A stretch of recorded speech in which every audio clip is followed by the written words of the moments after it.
Hi guys, welcome to YouTube channel YRS class में एक बार फिर से आप सभी लोगों का बहुत बहुत स्वागत है।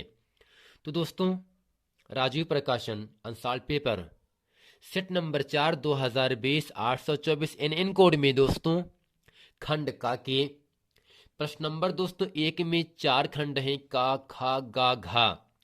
और दोस्तों प्रश्न नंबर 2 में 3 खंड हैं, का खा गा। तो दोस्तों प्रश्न नंबर 1 और प्रश्न नंबर 2 के जितने भी खंड हैं उन सभी खंडों को इस पूरे वीडियो में हम अच्छे तरीके से पढ़ने वाले हैं। तो दोस्तों खंड का प्रश्न नंबर 1 का आपके सामने यहां से कह रहा है, अंतरिक्ष यात्रियों को आकाश दिखाई देता है।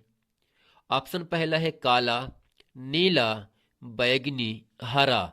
दोस्तों अंतरिक्ष यात्रियों को आकाश का मतलब आसमान दिखाई देता है, काला दिखाई देता है, नीला, बैगनी या हरा। तो दोस्तों इन चारों ऑप्शन में ऑप्शन नंबर आपका पहला सही है, काला। अर्थात दोस्तों अंतरिक्ष यात्री को आकाश का रंग काला दिखाई देता है, लेकिन दोस्तों अगर पृथ्वी से हम आकाश को देखते हैं तब दोस्तों नीला दिखाई देता है। तो प्रश्न है, अंतरिक्ष यात्रियों को आकाश किस रंग का दिखाई देता है? तो दोस्तों इन चारों ऑप्शन में ऑप्शन नंबर आपका पहला सही है, काला। अब दोस्तों प्रश्न नंबर 2 खाप के सामने यहां से कह रहा है, एक उत्तल दर्पण की फोकस दूरी होगी जिसकी वक्रता त्रिज्या 32 सेंटीमीटर है। तो दोस्तों जो त्रिज्या होगा उसे दोस्तों हम आर से लिखते हैं और आर का मान दिया है 32 सेंटीमीटर। क्योंकि दोस्तों सूत्र होता है एफ बराबर आर बटे 2। और दोस्तों आर का मान रखेंगे 32 बटे 2। अर्थात दोस्तों दो पहाड़े 32 जो होगा कट करके दोस्तों 16 आ जाएगा।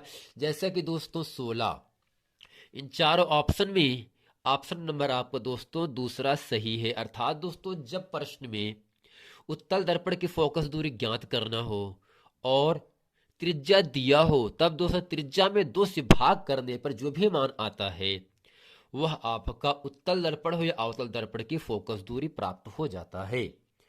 अब दोस्तों प्रश्न नंबर गाप के सामने यहां से कह रहा है, ओम के नियम के अनुसार धारा की विभवांतर में ग्राफ बनेगा।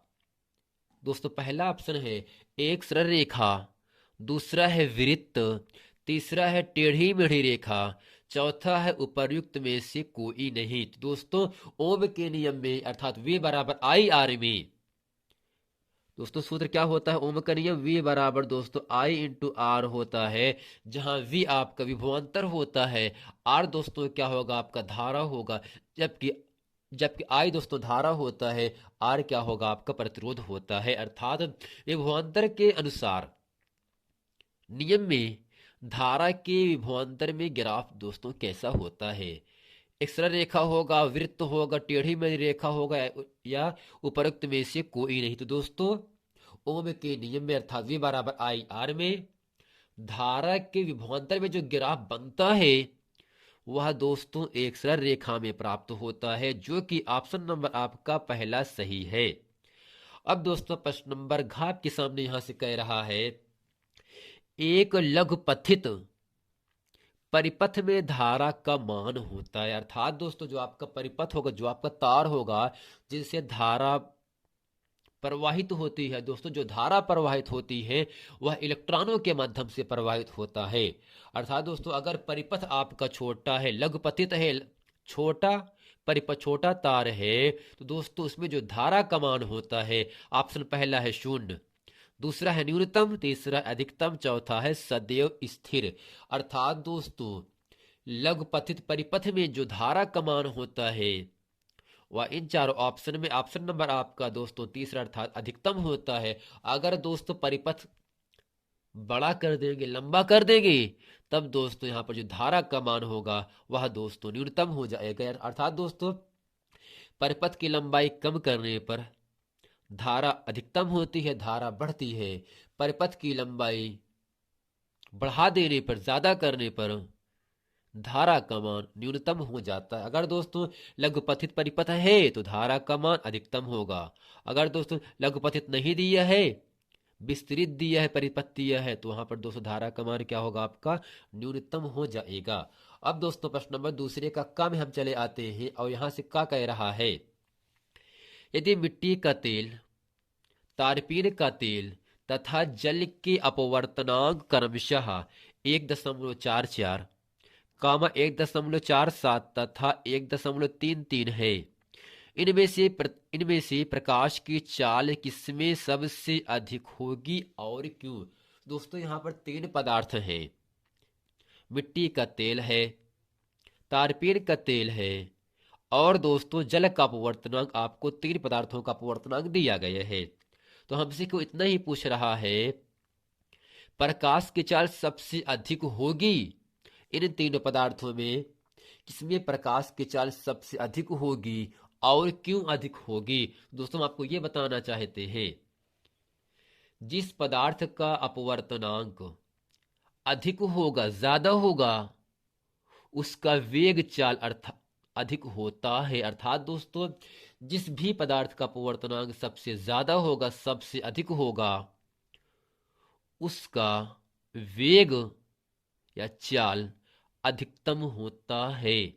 अब दोस्तों इसको हम लिख के अभी समझाएंगे आपको। चलते हैं, आपका प्रश्न नंबर ख है, एक उत्तल लेंस द्वारा प्रतिबिंब के आवर्धन का सूत्र लिखिए, क्या यह ऋणात्मक व धनात्मक दोनों हो सकता है। ग है, 1 किलोवाट घंटा, 1 किलोवाट घंटा में कितने जूल होते हैं, गणना कीजिए। आइए दोस्तों चलते हैं प्रश्न नंबर 2 का ख गा अच्छे तरीके से हम समझते हैं। तो दोस्तों जिस पदार्थ का अपवर्तनांक सबसे कम होता है, उनमें प्रकाश की चाल सबसे अधिक होगी। दोस्तों यहां से इसके उत्तर में लिखेंगे, चूंकि जल का अपवर्तनांक सबसे कम होगा। दोस्तों यहां से क्या लिखेंगे, जल का अपवर्तनांक सबसे कम होगा, जल का अपवर्तनांक, जल का अपवर्तनांक सबसे कम होगा,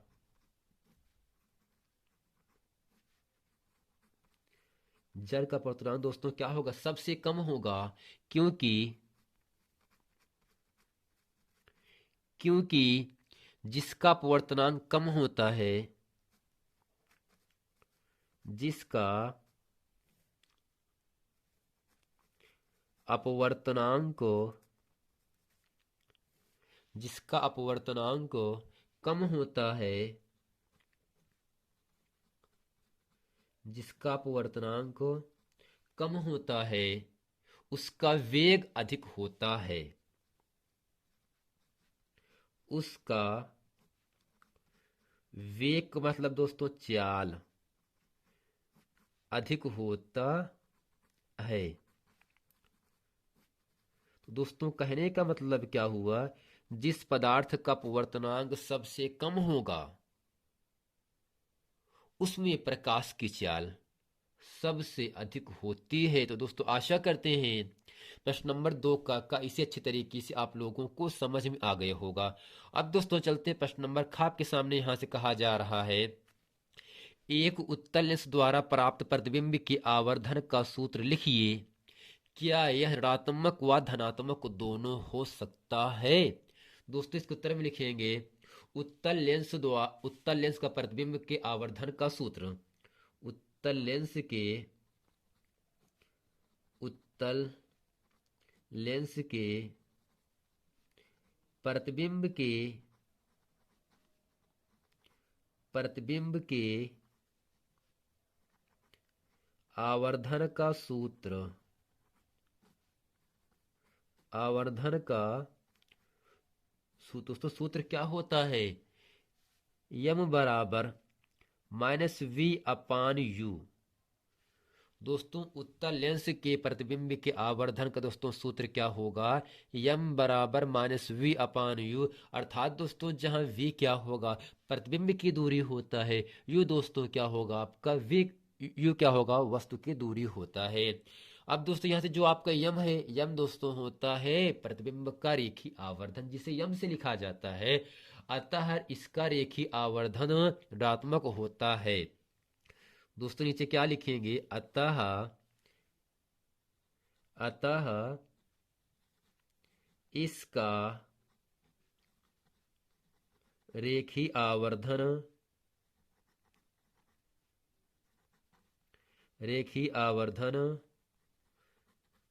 ऋणात्मक होता है। तो दोस्तों ये आपका प्रश्न नंबर 2 का खा का उत्तर हो गया। अब दोस्तों चलते हैं प्रश्न नंबर 2 का गा पढ़ते हैं। इसमें दोस्तों आपसे ये कहा जा रहा है 1 किलोवाट घंटा में कितने जूल होते हैं। अब दोस्तों आपको याद होना चाहिए 1 किलोवाट घंटा में 3.6 गुणे 10 की घात 6 जूल होता है। लेकिन दोस्तों हमें गणना करके प्राप्त करना है। दोस्तों यहां से लिखेंगे 1 किलोवाट घंटा 1 किलोवाट घंटा 1 किलोवाट घंटा बराबर, अगर दोस्तों हम इस किलोवाट को KW को केवल W में चेंज करना चाहें, केवल वाट में चेंज करना चाहें, तब दोस्तों कितने से गुणा होगा, 1000 से गुणा होगा।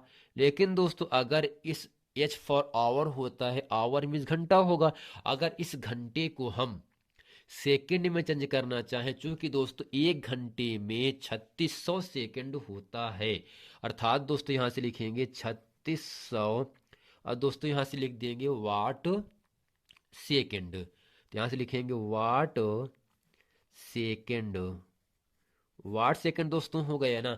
अब दोस्तों करते क्या है, 36 हो गया, 3 0 यहाँ, 2 0 यहाँ, 3 2 दोस्तों 5 0 हो गया। अब करते क्या है, अगर दोस्तों हम इस संख्या को मानक रूप में लिखना चाहें, तब दोस्तों एक अंक के बाद दशमलव को लगाया जाता है। तो इसका मतलब दोस्तों क्या होगा, 3.6, अर्थात दशमलव के बाद दोस्तों कितने अंक रहेगा, 1 2 3 4 5 6। इसका मतलब होगा दोस्तों 10 की घात 6। चूंकि दोस्तों जो 10 की घात 6 है, दशमलव के बाद दोस्तों अगर 6 अंक है तो आपका घात 6 हो गया, अर्थात जो वाट सेकंड है इसे दोस्तों लिख सकते हैं जूल। अर्थात दोस्तों कहने का मतलब 1 किलोवाट घंटा बराबर दोस्तों क्या होगा, 1 किलोवाट घंटा बराबर दोस्तों कितना होता है, 3.6 गुणे 10 की घात 6 जूल होता है। दोस्तों आशा करते हैं खंड का भौतिक विज्ञान का सेट नंबर 4 2020 824 NN कोड में प्रश्न नंबर 1 के चारों खंड और दोस्तों प्रश्न नंबर 2 की खंड गा और दोस्तों खंड गा, ये तीनों प्रश्न अच्छे तरीके से आप लोगों को समझ में आ गया होगा। मिलते हैं दोस्तों नेक्स्ट वीडियो में, तब तक के लिए थैंक यू।